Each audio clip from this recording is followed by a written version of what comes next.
Hello guys, in today's video I'm gonna show you how to fix Minecraft servers are down problem easy and quick. If you want to fix this problem, it's easy. First, open this folder, go to this PC and then go to local disk, go to Windows, scroll down until you find System32, click on it, then scroll down, then just type here etc and you will find it.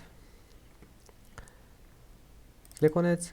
Now create a new folder on your desktop and name it backup, and then cut this folder and paste it here,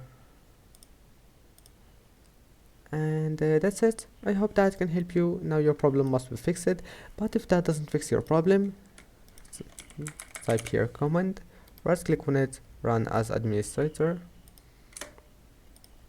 Once you're here, type here ipconfig//dns, click enter, and after that type here niche winsock